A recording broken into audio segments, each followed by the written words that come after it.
world to worship the beast. Roman Catholic Brazil president, who was voted in by evangelicals, consecrates Brazil to Mary. Brazil's government has consecrated the country to the Immaculate Heart of Mary. In a ceremony held on Tuesday inside the presidential palace, government leaders and two bishops signed off on a consecration of Brazil to the Immaculate Heart of Mary. Nuns, clergy, and government officials were present for the ceremony honoring Our Lady. The world is truly wondering after the beast and being caused to worship the beast. Roman Catholicism has taken control all over the world. Roman Catholics are now leading many of the world's nations, including the European Union. That very beast power spoken of in Revelation 13, Papal Rome, has infiltrated virtually the whole world, and the world is being deceived into worshiping the papal beast. See also, Brazil's highest court votes to make homophobia a crime. This new president of Brazil is a Roman Catholic,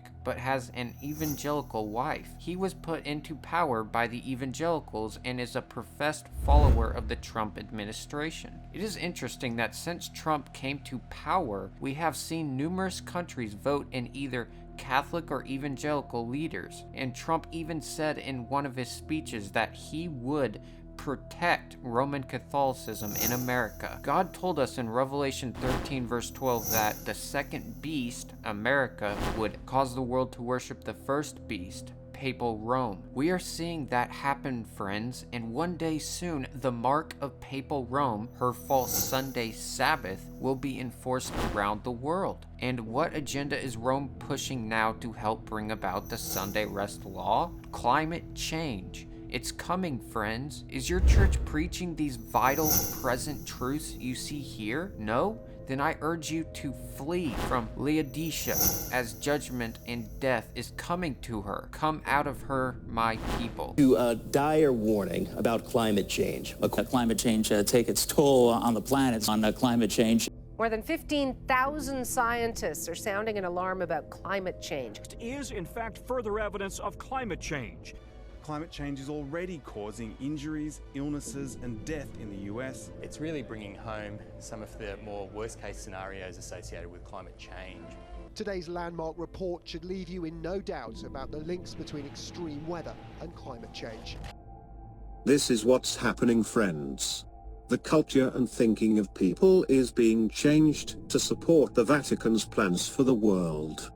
We reported a few weeks ago on how the Club of Rome came up with the idea of using climate change to be a common enemy that the world could unite against. And now people and leaders all over the world are embracing this climate agenda, fearing the world is going to end if they don't act now. Well, for starters, the world is going to end soon, but not due to climate change. It is going to end because God is going to bring an end to it in his final judgment upon this sin-filled world. But this changing the culture and the mindset of the people of the world is to prepare the people to unite with Babylon and accept Rome's enforced Sunday rest law, which will be the prophesied mark of the beast. It's time to seek the truth, friends. Please don't be deceived.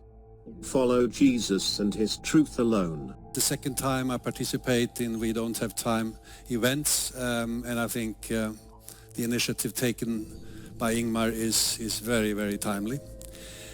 The Club of Rome, for most of you, I guess, is rather well known. For those who don't know about us, we are a global think tank that was established some 50 years ago. As a matter of fact, we had our 50th anniversary a couple of months ago in Rome. And that's when we decided to develop this, what we call climate emergency plan.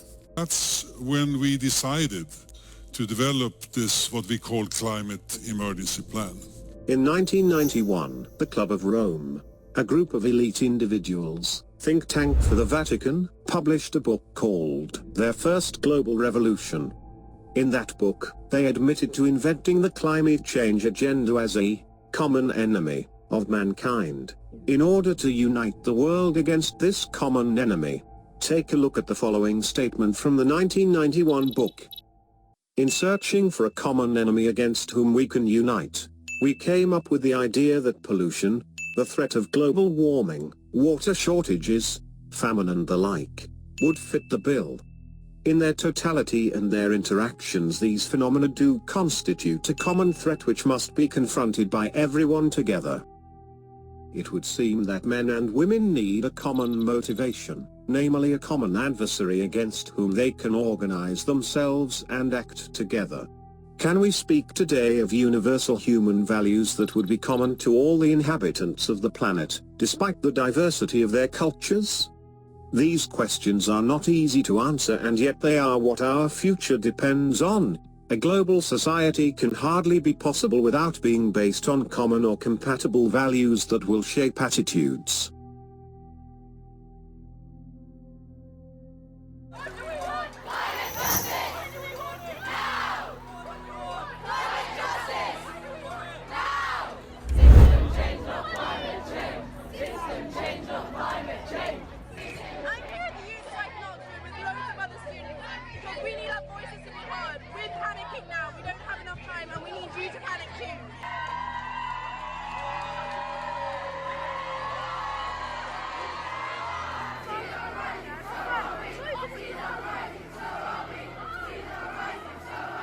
Being here is a real positive feeling, a real message of hope for a generation that are tired of not having their voices heard and not being listened to, and fed up with knowing of a planet that we will have to deal with unless the government decide to listen to us today and listen to the future of their own country.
So let me state this right up front.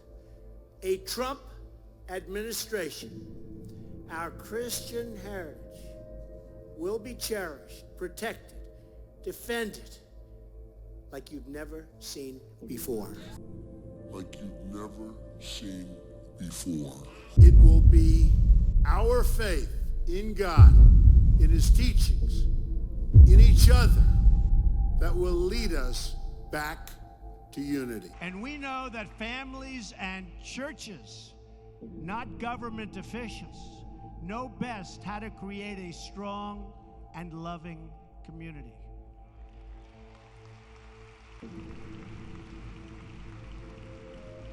And above all else, we know this.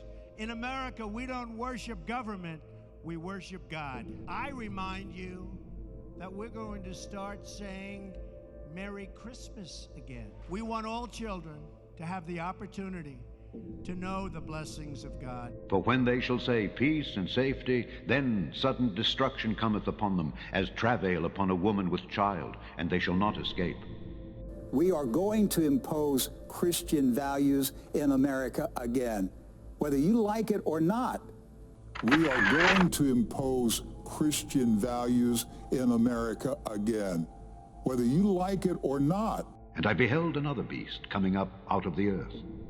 And he had 2 horns like a lamb, and he spake as a dragon. And he exerciseth all the power of the first beast before him, and causeth the earth and them that dwell therein to worship the first beast, whose deadly wound was healed. And he doeth great wonders, so that he maketh fire come down from heaven on the earth in the sight of men, and deceiveth them that dwell on the earth by the means of those miracles which he had power to do in the sight of the beast, saying to them that dwell on the earth that they should make an image to the beast which had the wound by a sword, and did live. And he had power to give life unto the image of the beast, that the image of the beast should both speak, and cause that as many as would not worship the image of the beast should be killed. This organization proposes in every possible way to aid in preserving Sunday as a civil institution. Our national security requires the active support of all good citizens in the maintenance of our American Sabbath. Sunday laws must be enforced.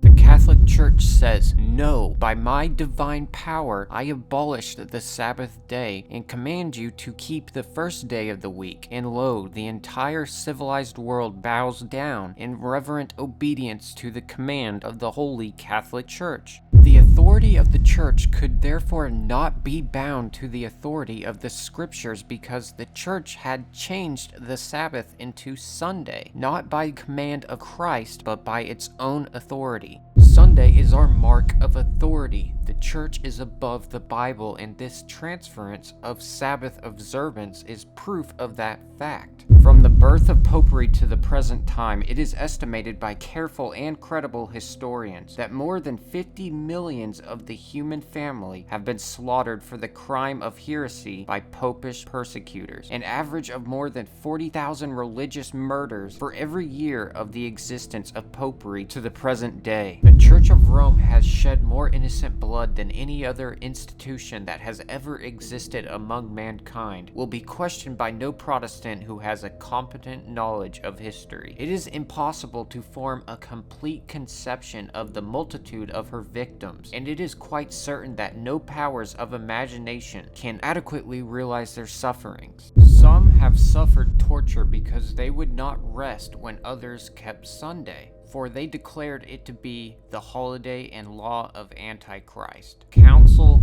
Moscow 1503. The accused Sabbath keepers were summoned. They openly acknowledged the new faith and defended the same. The most prominent of them were condemned to death and burned publicly in cages at Moscow, December 17th, 1503. If the world hate you, ye know that it hated me before it hated you. If ye were of the world would love his own. But because ye are not of the world, but I have chosen you out of the world, therefore the world hateth you. But all these things will they do unto you for my name's sake, because they know not him that sent me. Because they know not him that sent me. They shall put you out of the synagogues. Yea, the time cometh that whosoever killeth you will think that he doeth God service. And these things will they do unto you, because they have not known the Father, nor me. And the third angel followed them, saying with a loud voice, If any man worship the beast and his image, and receive his mark in his forehead or in his hand, the same shall drink of the wine of the wrath of God, which is poured out without mixture into the cup of his indignation. And he shall be tormented with fire and brimstone in the presence of the holy angels and in the presence of the Lamb. And the smoke of their torment ascendeth up forever and ever. And they have no rest day or night, who worship the beast and his image, and whosoever receiveth the mark of his name.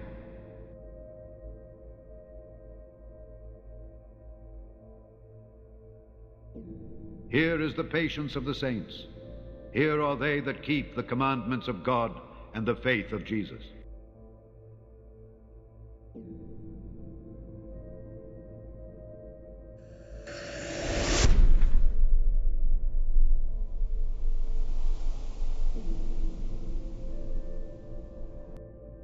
Thank you for watching. I pray this message has opened your eyes. Please make sure to read the links in the description and check out these amazing Bible Truth videos. For more amazing Bible Truth / Bible studies, go to end-times-prophecy.org. The links will be in the description below.